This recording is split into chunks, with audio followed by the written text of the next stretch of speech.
Okay mga kapatid, ang ganda po ng ating mga panonoorin ngayon.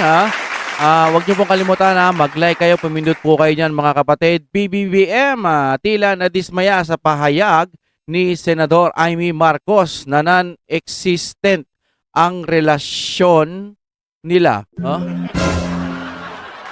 So, wala na, parang tinatablan na ni Madam Amy itong si PBBM. Pero si PBBM, mas nananaig siguro yung kanyang pwesto.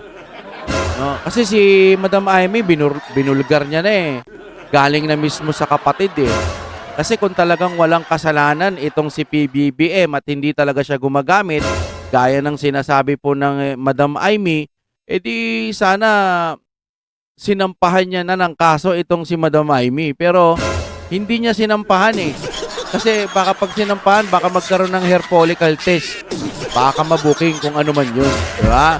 Kaya, dito sa aking nakikita, nananaig po nananaig yung pwesto ni BBM. Mas lasing siya sa kapwestuhan niya, sa kanyang kapangyarihan kung nasan siya ngayon. Hindi niya alam, saglit lang siya dyan.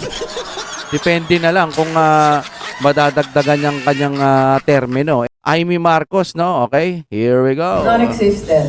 At this point, of course, mahal ko siya, kapatid ko, pero I haven't seen him. Perhaps over a year now. Non-existent relationship o hindi umiiral ang relasyon. Yan ang ipinahayag ni Senator Amy Marcos kaugnay ng kanyang ugnayan sa kapatid na si Pangulong Ferdinand Marcos Jr. Ayon sa presidential sister, matagal na silang hindi nagkikita ni PBBM. Matagal na pala silang hindi nakikita. Ito naman ang nagustuhan ko kay Madam Amy, no? Kahit papano, mas sinacrifice niya yung pagiging magkapatid nila na ibinuking niya mismo na ang kanyang ading, ang kanyang kapatid ay gumagamit. Hindi lang gumagamit. Bangag talaga, no, kung tutusin. Tayo'y bumabase lamang sa sinasabi ni Madam Amy, no? Okay, tuloy po tayo. Kasi, di ba, dapat, kung talagang fake news si Madam Amy, di kasuhan nyo, di ba? Unan yung kinakasuhan, yung iba eh. Si Madam Amy, napakatibay ho ng kanyang sinasabi. Sobrang malakas at matimbang yun. Sobrang bigat ng sabihan mo, kapatid mo, di ba, gumagamit. Di napahiya siya sa buong bansa, ba't di mo yung kasuhan? Bakit yung mga maliliit lang na nag-post ng mga medical, gustong idemanda o, pansin niyo yun? Kagaguhan. Pwedeng pwede nyo rin naman yun eh. Pwede nyo kasuhan yun. Pero nagtataka lang po kami, si Madam Amy nagsalita, ba't di nyo hindi nyo kasuhan ng libel? Diba? Nakikita nyo yung punto natin doon, no? Ba't kaya? Mas matimbang po yung sabihan kang nagchashabs ka di ba? Kaysa dun sa statement lang na medical, peke daw. Di labas nyo yung totoo. Kung peke pala yung sinasabing may sakit, di pakita mo yung totoo. Di ba? Daming eme. Ang totoong issue natin, flood control, di ba? Tuloy natin ha. Nalulungkot rin anya siya dahil hindi umano naaalagaan ng mabuti ang nakababatang kapatid. Madam Amy, wala ka na dun.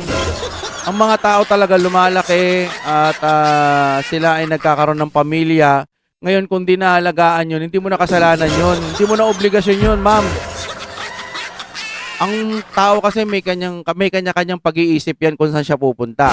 Kung sa tama o sa mali. Ngayon, tapos ka na dun kumbaga ginaguide mo naman Diba? Hindi ka naman nagsasawa. Base nga sa kwento ni Madam Amy, talagang ginagabayan niya yung kapatid niya. Kaso Madam Amy, niloko mo kami. Alam mo na palang sabi mo yan, alam mo palang nag-aano yan nagsha-shabs yan bakit mo pa pinatakbong Pangulo? Diba? Pero humingi naman na ng tawad Ayon kay Palace Press Officer Undersecretary Claire Castro, matagal nang hindi nakakasama sa pagtitipon ng pamilya Marcos si Senator Amy, batay na rin sa naging pahayag mismo ni Pangulong Marcos. Ako man di ba? Kung ako man lalagay sa sitwasyon ni Madam Amy, tapos sabihin na nag-a-addict yung sasama ka ba sa mga addict? Ang dudumi na ng mga yan, sasama ka pa ba? Huwag na, uy. I approached the President and asked about this comment or statement of his sister, Senator Amy Marcos. And he said, yes, They haven't spoken for almost 3 years. Ah. She has not been attending family gatherings, family events. Ikaw na lang muna umaten, pamilya ka naman na nila eh. Tignan mo yung mukha mo, di ba? Feeling mo, napakatalino lahat ng sinasabi mo pag nagsasalita ka eh. Di ikaw na lang umaten dyan. I-beso-beso mo yan si PBBM, di ba? So yun po ang sagot na Pangulo. Tila nagpahayag rin anya ng pagkadismaya si Pangulong Marcos sa bagong komento ng senador. Sa aking paningin, sa kanyang body language, Body language. ay disappointed siya. Oo naman, syempre, kung halimbawa man totoo yung sinasabi ni Madam Aimee, babase lang ako dun ha. Kung adik ka talaga, madidismaya ka. Ayaw makijamming ng kapatid mo eh. Di ba? Bumabase lang ako sa sinasabi ni Madam Aimee. Ay, bad trip naman. No? Ayaw mo nang pumunta ni ate rito. Ayaw makijamming. Di ba? Sa kanyang nadidinig ng mga salita mula sa kanyang kapatid. Pinabulaan na naman ng palasyo ang sinabi ni Senator Marcos na nag-aangkat ng repolyo ang Department of Agriculture. Oh? Base sa pahayag nito, sa kabila ng sapat na produksyon, walang awat umano ang pagpasok ng imported cabbage sa bansa. Oh. At ang Bakit sobra-sobra yung repolyo natin? No, sige, sabihin na natin hindi totoo. Pero bakit sobra-sobra? Pero sa ibang mga lugar naman, walang mga repolyo. O kaya hindi ganun kadami yung repolyo. Ang pinakamaganda nyong gawin, sagutin ng gobyerno yung mga biyahe ng mga sobra-sobra pong repolyo, ilagay doon sa mga lugar na mga mahihina ang repolyo. Paano nyo magagawa yun? Mahihina din kayo. O kaya wala nang budget, gusta.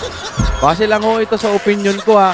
Alam nyo, hindi lang naman yan sa repolyo eh. Marami pang nagiging issue tayo na sobra-sobra po yung mga ani, tapos nasasayang lang.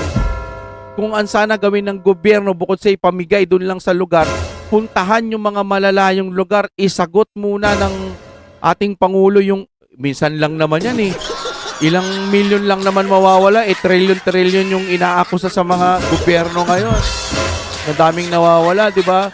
Ano lang naman, magkano lang naman ang, di ba, naisip niyo yun? Ipunta nyo halimbawa, sa ganitong lugar, ipunta sa Cebu. O kaya ipunta sa ganitong lugar. Sagot muna ng gobyerno, minsan lang yan eh. No, ganun lang, simple lang. Alam ko, maraming pera ang gobyerno. Ang problema, nakikita ba natin kung paano winawaldas? Laki na ng utang ng Pilipinas, no?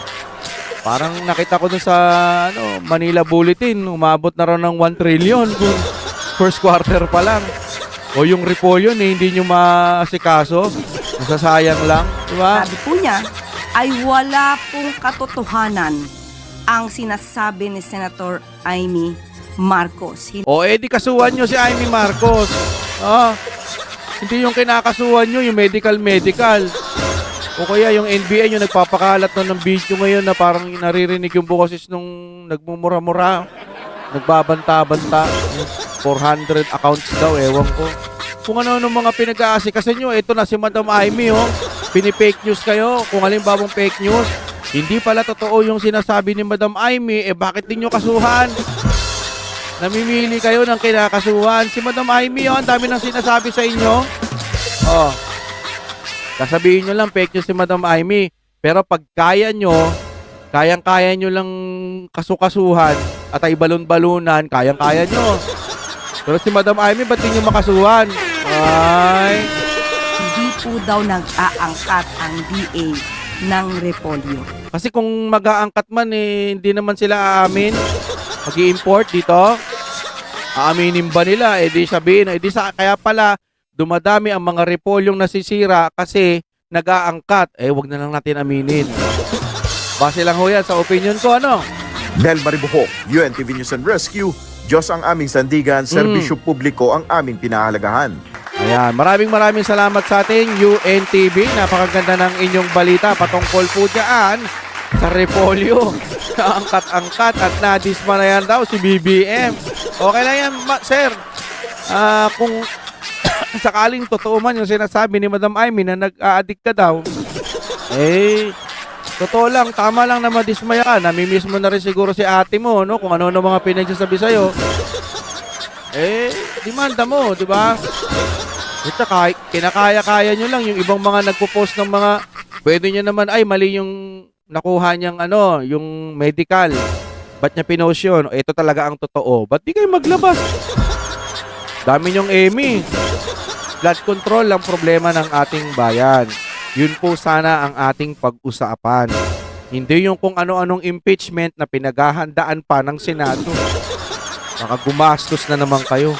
Huwag ganyan mga sir, puta, lumalaki kayong mga anga-anga.